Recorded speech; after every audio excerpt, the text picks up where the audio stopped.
Eis que para ter paz eu tinha grande amargura, mas tu, por amor à minha alma, a livraste do poço da corrupção, porque lançastes para trás das tuas costas todos os meus pecados. Isaías capítulo 38, versículo 17. A recuperação de Ezequias é um notável encorajamento à oração. Se alguma vez houve um caso no mundo em que parecia impossível que a oração pudesse ser de alguma utilidade, foi o de Ezequias. Era perceptível por todos ao seu redor que ele estava doente até a morte. Por que então pensar em oração? O caso foi fatal. Não exporia a oração ao escárnio se tal assunto fosse levado diante do propiciatório? Além disso, a própria palavra de Deus, falada por seu servo, o profeta, havia sido dada: põe a tua casa em ordem, porque morrerás e não viverás. Qual poderia ser a utilidade da oração depois disso? Não poderia ser considerada uma interferência impertinente na vontade conhecida do Senhor? No entanto, irmãos e irmãs, o provérbio diz que a fome rompe muros de pedra, e assim o desejo de viver por parte do rei o levou a orar. Por meio de todos os argumentos e raciocínios, a oração de Ezequias abriu o caminho até o trono de Deus. Ele virou o rosto para a parede em mais de um sentido naquela ocasião, pois parecia que uma parede estava na frente dele e bloqueava toda a esperança de vida. No entanto, ele virou o rosto para ela e orou para atravessá-la. Marque bem seu sucesso. 15 anos a mais ele viveu em resposta às suas súplicas. Irmãos e irmãs, orem se vocês estão entre as mandíbulas da morte do inferno. Orem, irmãos e irmãs, se toda a esperança parece estar completamente morta. Sim, e se vocês puderem colocar o dedo em passagens da própria palavra de Deus que aparentemente os condenam, ainda orem. Quer seus medos tenham distorcido essas passagens ameaçadoras ou não, embora muitas delas desaprovem vocês, ainda orem. Pereçam com suas mãos no chifre do altar, mesmo que vocês devam perecer. Nunca acreditem que seu caso seja completamente sem esperança, contando que vocês possam implorar a Deus. Não pode haver dano vindo de sua súplica, mas o bem deve vir dela de uma forma ou de outra. Se Deus não prolonga a vida em resposta à oração, como ele frequentemente não pode fazer, ou ninguém jamais morreria, ainda assim ele pode dar uma bênção maior do que a existência terrena contínua. E se for uma bênção maior, no julgamento de Deus, é melhor para nós recebê-la do que ter a coisa precisa que desejamos. Em todos os casos, orem sem cessar. O propiciatório ficava antes dentro do véu, onde ninguém podia se aproximar dele, exceto em uma determinada estação do ano. Mas agora o véu está rasgado de cima a baixo e você pode ir até ele quando quiser. Portanto, eu os conjuro a virem corajosamente ao trono da graça celestial em todos os momentos de necessidade. Sim, aproximem-se na noite mais escura e na estação mais invernal. Aproxime-se quando Deus parece ter esquecido de ser gracioso e quando você acha que ele não será mais favorável. Os homens devem sempre orar e não desfalecer. Ore diante das dificuldades. Ore embora a impossibilidade pareça estar no caminho. Ore contra a morte e o diabo. Ore como Manassés no calabouço abaixo e como Jonas saindo do ventre da baleia. Ore contra a consciência e a razão carnal. E eu ia dizer até mesmo, ore contra a sua interpretação aterrorizante da palavra de Deus em si, pois você certamente deve tê-la interpretado mal se pensou que ela o proíbe de orar. Não pode ser assim, pois o memorial glorioso de Jeová é que ele é o Deus que ouve a oração. Ele nunca disse à semente de Jacó: buscai a minha face em vão. Ele não pode dizer, e ele sabe o seu próprio significado quando ele diz isso: vocês morrerão e não viverão. E ainda assim ele pode declarar depois: ouvi sua oração, vi as suas lágrimas, eis que acrescentarei aos seus dias 15 anos. Ele será favorável à voz da sua súplica. Tendo aprendido essa lição, prosseguiremos agora para considerar a oração de Ezequias em detalhes. Queira Deus que de sua experiência possamos derivar instrução e, se em sua amargura já tivermos comunhão com o suplicante real, que o Senhor nos conceda ter comunhão com ele na parte mais doce dela, para que também possamos sentir nossas almas retiradas do poço da corrupção. Vejo no texto 3 coisas para pensar neste momento. A primeira é uma amargura saudável. Eis que pela paz tive grande amargura. A segunda é entregar amor.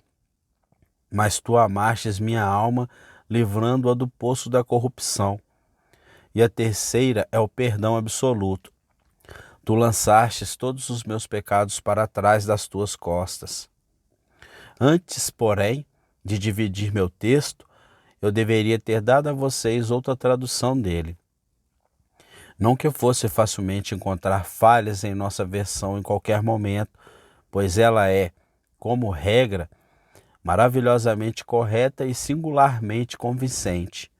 Mas temo que quando a nova tradução da Bíblia for lançada, será melhor acender nossas fogueiras com ela do que abrir mão da versão antiga, que é tão querida para nós e tão entrelaçada em toda a nossa vida religiosa. Confio que a Bíblia do nosso avô manterá seu domínio na mente do público inglês contra todos os que a virem, pois ela é tão simples e ainda assim tão sublime, tão caseira e ainda assim tão celestial em estilo. A tradução que agora vou submeter a vocês é, no entanto, mas exatamente literal, de acordo com o hebraico. Eis que vos apaziguareis a minha amargura amarga, ou Mara, Mara, e tu amastes a minha alma desde o abismo da destruição, porque lançastes todos os meus pecados para trás das tuas costas. Primeiro, nosso primeiro título é Amargura Saudável, e você a tem na primeira frase, que corre em hebraico muito aproximadamente como segue: eis para a paz, ou para a saúde, minha amargura amarga. Nossos tradutores nos deram, por assim dizer, uma interpretação dela em vez de uma tradução. Não discuto sua interpretação, mas ainda assim ela não abrange todo o significado que as palavras transmitem ao leitor instruído. O hebraico é abrupto, sentencioso e cheio de ensinamentos. Eis para a paz minha amargura amarga. Isso significa, primeiro, que ele passou por uma grande, triste e inesperada mudança. Sua paz, de acordo com a nossa versão, foi tirada, e por isso ele teve grande amargura. A cidade de Jerusalém tinha sido cercada pelos exércitos de Rabsaque. Senaqueribe tinha enviado seu tenente para exigir rendição imediata, e aquele comandante tinha escrito uma carta cheia de blasfêmia e desprezo. Ezequias, tendo pouca fé, estava terrivelmente abatido. Mas embora ele não tivesse graça suficiente para estar à vontade em sua mente, ele tinha sabedoria suficiente para ir a seu Deus em oração. Ele espalhou a carta de Rabsaque diante do Senhor, no devido tempo, obteve uma resposta que mais do que o satisfez. O rei da Síria não entrará nesta cidade, nem atirará uma flecha ali, nem virá diante dela com escudos, nem construirá um monte de cerco contra ela. O anjo do Senhor feriu os homens armados do rei da Síria aos milhares, e o tirano, ouvindo o rumor, fugiu para sua própria capital, onde seus filhos o mataram à espada. Esse foi o fim de Senaqueribe. E alguém teria dito, e sem dúvida Ezequias disse: agora terei uma longa temporada de sossego. Reinarei com poder sobre o meu país. Zelarei por seus interesses, promoverei a felicidade do meu povo, exercerei a justiça, construirei um império. E então, aos poucos, quando eu ficar grisalho em anos, na plenitude do tempo, serei reunido aos meus pais em paz, como um feixe de milho vem em sua estação. Em vez disso, enquanto ele estava no meridiano de sua idade e não tinha ainda nenhum herdeiro para sua coroa, ele se vê atingido por uma doença dolorosa, debilitante e deprimente, e ele entende que deve morrer. Ouçam enquanto, ao som de suspiros e gemidos, ele canta uma canção triste. Eu irei aos portões da sepultura. Estou privado de resíduos dos meus anos. Ah, irmãos e irmãs, nunca nos vangloriemos do amanhã, pois não sabemos o que um dia pode trazer. As promessas da manhã de abertura não são frequentemente cumpridas. As nuvens se acumulam e o sol que nasceu em esplendor se põe em chuvas. Achamos que agora fizemos nosso ninho tão macio quanto possível e nós que deveríamos saber melhor, ainda assim dizemos: alma, fique tranquila, minha montanha permanece firme, eu nunca serei movido. Mas, quão logo a montanha treme, o ninho se enche de espinhos e a alegria desaparece. O grande mestre da festa entra, limpa as mesas, tira as coisas gordas cheias de tutano e os vinhos nas borras bem refinados. Em vez disso, ordena que seus servos tragam o vinho do espanto e o pão da tristeza. Ah, que mudanças aconteceram a alguns aqui presentes. Você ganhou o objeto de sua vida e então ficou desapontado com isso. Você, depois de muitas lutas, alcançou a posição que buscava tão avidamente, mas agora você encontra como uma saliência dura e desconfortável de rocha coberta de espinhos e sarças. Você pensou que quando uma certa provação fosse superada, aquele que por tanto tempo foi a dificuldade da colina, do seu caminho, você chegaria em uma planície nivelada onde seus pés dispostos deveriam alegremente tropeçar em direção ao céu. Mas agora novas montanhas se erguem diante de você. Alpes inesperados erguem suas ameias carrancudas e seu espírito está cheio de peso diante da perspectiva sombria. Pela paz você tem grande amargura.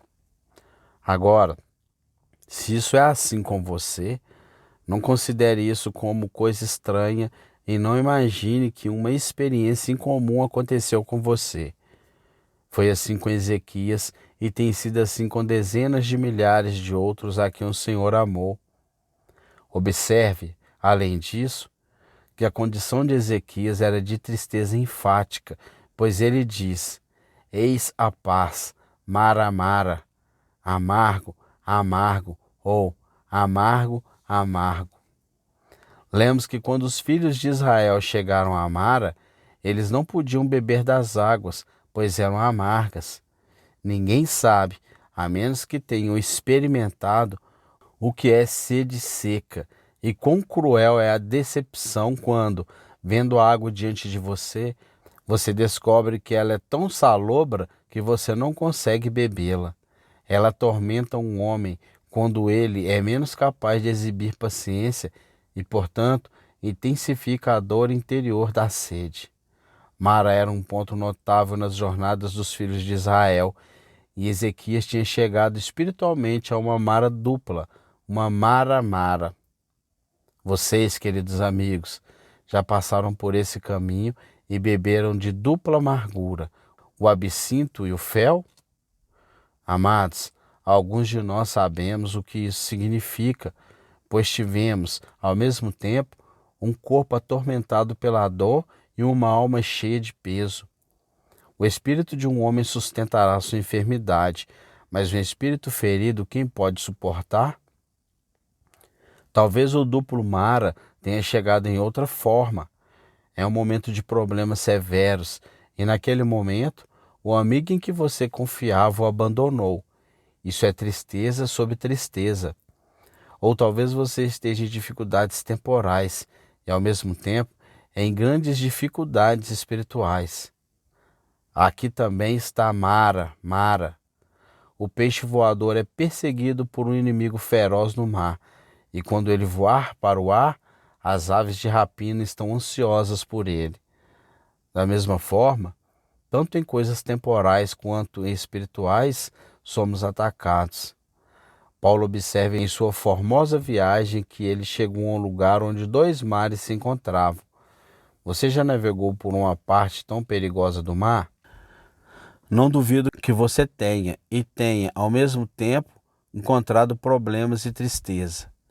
Bem, então novamente eu digo a você, não considere estranho a respeito da prova de fogo, como se algo estranho tivesse acontecido a você, pois a mesma aflição aconteceu a muitos de seus irmãos. Sim, aconteceu tantas vezes que se tornou um provérbio que as coisas ruins raramente vêm sozinhas. Eis que, nos calcanhares do primeiro dos mensageiros de Jó, apressa-se outro. Se os hebeus levaram os bois e os jumentos, podemos ter certeza de que o fogo de Deus estará sobre as ovelhas, e os caldeus já estarão atrás dos camelos. Não, não se surpreenda se o vento do deserto atingiu os quatro cantos da casa e enterrou as crianças nas ruínas, pois as adversidades geralmente caçam em bandos. O abismo chama o abismo.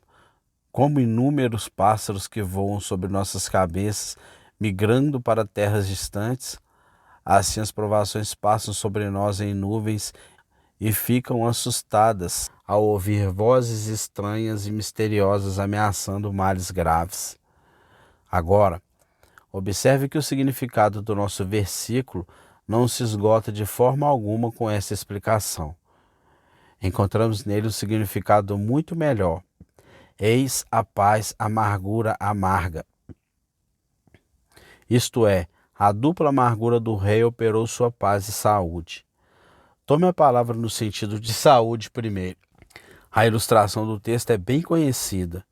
Muitas vezes, quando um homem estava extremamente doente, o remédio que atendia seu caso era intensamente desagradável ao paladar. Era como fel para o seu paladar, mas operava como um tônico fortalecedor, expulsava a febre e expurgava a causa da doença, e o homem se recuperava. Ezequias deu testemunho de que Deus havia santificado sua doença corporal e sua tristeza mental para a sua saúde espiritual. Não é assim conosco com frequência? Antes de ser afligido, eu andava errado, mas agora guarda a tua palavra. Ezequias teve tempo durante sua doença para considerar a sua casa desordenada. Enquanto estava deitado com o rosto na parede, ele leu muito naquela parede que ele não tinha visto em nenhum outro lugar. Uma caligrafia flamejou em letras ardentes diante de sua consciência, e esta foi a interpretação. Coloque sua casa em ordem. Está escrita, permaneceria diante de seus olhos mesmo depois que ele fosse cuspido. A sentença de morte foi cancelada, mas o mandato não foi retirado. Coloque sua casa em ordem. Ela precisava ser colocada em ordem e sua primeira tarefa era investigar os assuntos domésticos, descobrir abusos familiares e pesquisar erros pessoais. Em sua câmara silenciosa, o rei examinaria a administração do seu reino e notaria os muitos erros que havia cometido, os atos errados que havia permitido em seus subordinados e todos os abusos da época. Entre o resto, sua própria descrença pessoal se levantaria diante dele. Ele se lembraria de seu medo e desconfiança e lamentaria por eles. Ele, evidentemente, havia ficado muito mais intimidado por Rabsaque no início do que deveria ter ficado, pois Isaías, para confortá-lo, disse: não tenha medo das palavras que ouviu. Ele pensaria em toda a sua vida e, começando por si mesmo, buscaria todos os erros do Estado e da Igreja. O autoexame é um grande benefício para nós, irmãos e irmãs, e qualquer coisa que nos leve a ele nos faz um serviço real. Irmão, reveja toda a sua fazenda espiritual, seja diligente em saber o estado de seus rebanhos e cuide bem de seus rebanhos. Quebre o solo em poucio e limpe os espinhos. Pegue as raposinhas que estragam as videiras e afaste os pássaros que devoram as sementes. Que todas as coisas estejam na melhor condição. Assim, sua doença trabalhará a sua saúde ao descobrir a fonte secreta de sua enfermidade. A amargura da alma do rei, então, o levou a se arrepender de sua transgressão, pois viu onde havia pecado. Ele lamentou sua loucura diante de Deus e se humilhou por causa da pecaminosidade interior da natureza, da qual a transgressão exterior havia surgido. Tenho certeza de que muitas vezes a doença revela um homem a si mesmo. Raramente nos vemos até que a tristeza levante o espelho diante de nossos olhos. O eu é um assunto desagradável para estudo. A anatomia não é nada para isso. Dissecar um cadáver não é nem metade tão desagradável quanto examinar o seu próprio caráter. Você já se deitou sobre a mesa, cortou fundo com a faca de dissecção, expôs as partes internas e abriu coisas ocultas do coração? Você se despedaçou osso por osso? Quando chegou ao seu coração, não desejou sinceramente poder evitar fazer qualquer exame pré-morte daquele órgão desesperadamente doente? Que negócio humilhante é a anatomização do coração natural, aquele coração que é enganoso acima de todas as coisas e de onde vem a inveja e o assassinato. Nós recuamos diante disso até que a doença e o desânimo nos amarrem e trabalhem com o bisturi. E, no entanto, esta é uma das operações mais benéficas, pois por essas coisas os homens vivem, e em todas essas coisas está a vida do nosso espírito. Esta amargura amarga que nos faz olhar para dentro e nos ver em nossas verdadeiras cores é muito mais útil para nós do que aquelas respassas delicadas que nos tornam como os israelitas com as cordonizes, cheios de carne, mas também próximos da maldição. Posso muito bem imaginar que essa amargura amarga fez Ezequias ver a necessidade de Deus mais do que nunca antes. Ele sabia em cujas mãos estava sua respiração e sentia sua inteira dependência da vontade divina. Ele se via absolutamente no poder de Deus, tanto quanto o fio está sob a mão do tecelão que o rompe quando quer. Ou como a presa está sob o poder do leão que pode quebrar todos os seus ossos. Agora, ele aprendeu a se apegar ao Senhor, seu Deus, e a clamar: ó Senhor, estou oprimido, empreenda por mim. Agora ele sabia que o Senhor estava pronto para salvá-lo, e quando seu coração estava cheio de alegria por causa da promessa de vida prolongada, ele também estava cheio de vergonha por ter duvidado do poder e da graça de Deus em sua hora de angústia. Ele, de agora em diante, sentiria que o Senhor Todo-Poderoso poderia trazer de volta sombra sobre o relógio de sol de 10 graus, poderia facilmente conter a ira e o poder do mais terrível invasor. Aquele que poderia livrá-lo dos portões da sepultura poderia seguramente salvá-lo da fúria do homem mortal. E aquele que usou um pobre pedaço de figos para decepcionar a morte de sua presa também pode empregar os meios mais fracos para derrubar o inimigo mais potente de Israel. De agora em diante, ele se apoiaria no Eterno e ordenaria à Virgem filha de Sião que desprezasse seu adversário e risse dele com desprezo. Depois dessa escolaridade, Ezequias exibiria maior força espiritual, pois mais confiança nas promessas, mais poder com Deus, mais zelo no serviço divino, e sua paz voltaria para ele e seria ainda mais profundo do que no início. Aquela alegria que havia fugido por causa do pecado e da visitação de Deus por conta dele, retornou a ele mais uma vez. Ele se sentiu mais feliz porque estava mais santo. Ele se sentiu fortalecido porque o purgante abençoado, embora amargo, havia removido uma fonte constante de fraqueza. E ele se levantou de sua cama, não apenas um novo homem em saúde corporal, mas um homem renovado quanto a toda a sua natureza espiritual. Quão doces são os usos da diversidade, quando o Espírito Santo usa sua arte sagrada sobre a alma e transforma a salmoura das lágrimas em um sal sagrado para temperar o espírito. Antes de deixar este ponto, eu expressaria meu desejo de oração de que este seja o resultado de cada gota de amargo que qualquer um de vocês possa provar ao longo de suas vidas futuras. Se você não é o povo do Senhor, sua amargura não tem nenhuma bênção nela.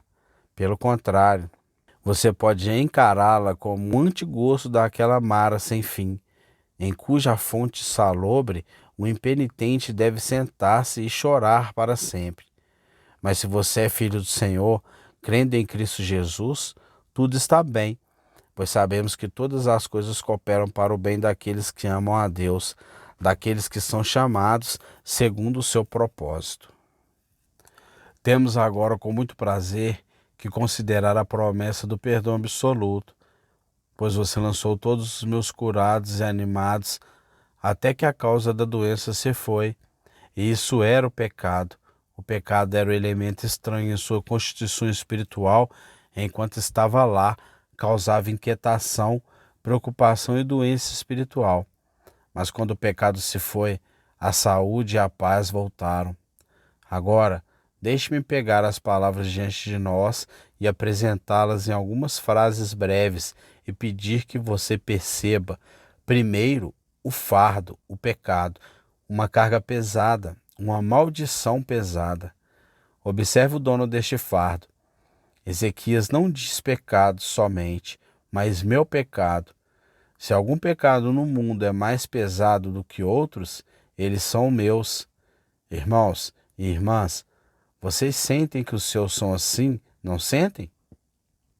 Então, tomem a próxima palavra, que é uma palavra de multidão, e observem a abrangência desse fardo. Todos os meus pecados. Você lançou todos os meus pecados. Vamos soletrar essa palavra. Todos os meus pecados. Que fileira de algarismo seria necessário para numerá-los todos? Quanto ao registro deles, certamente alcançaria o céu todos os meus pecados. Em que balança eles serão pesados? Qual deve ser a ira que me é devida por conta deles? Pense logo e humildemente nas palavras, todos os meus pecados. Agora, veja, o Senhor vem para lidar com eles. Ele os pega todos, e os que ele faz? Ele os lança. Você lançou todos os meus pecados. Que ato de onipotência, que lançamento divino. Ninguém, exceto o próprio Jeová Jesus, poderia ter levantado todos os meus pecados, mas ele os levantou e, como outros atlas, ele os carregou sobre os seus ombros. E tendo feito isso, mesmo até que ele suasse grandes gotas de sangue e sangrasse até a morte, ele então pegou toda a massa dos meus pecados e os lançou tão longe quanto o leste está do oeste. Não mais, ele os lançou atrás das costas de Jeová. Onde é isso? Atrás das costas de Deus? Onde pode ser isso? Os homens jogam coisas para trás quando não conseguem suportar vê-las. Nosso pecado é repugnante e abominável para Deus. Ele não olha para ele e então o joga para trás. Mas então ele é um Deus justo e ele deve punir a iniquidade. Ela deve vir diante dos olhos de sua santidade para ser vingada. Não vimos, portanto, ainda o significado completo da passagem. Não significa que o Senhor se torna alheio aos pecados de seu povo. Alguém disse outro dia a respeito de um certo negócio. Nunca mais pensarei nisso. Ele se foi como se nunca tivesse existido. O Senhor quer dizer tudo isso a respeito dos pecados de seu povo. Nunca mais pensarei neles. Eles se foram completamente. No que me diz respeito, eu os joguei onde nunca mais os verei. De seus pecados e iniquidades não me lembrarei mais. Que modo gracioso de perdoar pecados! O próprio Deus passa por um ato de esquecimento e declara: não me lembrarei dos seus pecados.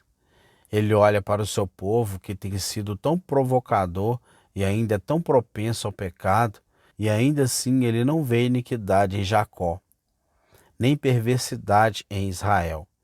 Ele vê o seu povo lavado no sangue do Cordeiro, vestido na justiça que está em Deus pela fé, e ele não vê neles nem mancha nem ruga, nem coisa semelhante, pois ele lançou os seus pecados tão longe que eles estão fora de vista da onisciência e fora da mente da onipresença. Novamente, eu gostaria de lembrá-lo das palavras atrás das suas costas. Onde é isso? Todas as coisas estão diante da face de Deus. Ele olha para todas as obras de suas mãos e vê todas as coisas que existem. Atrás de suas costas deve significar aniquilação, não existência e não entidade.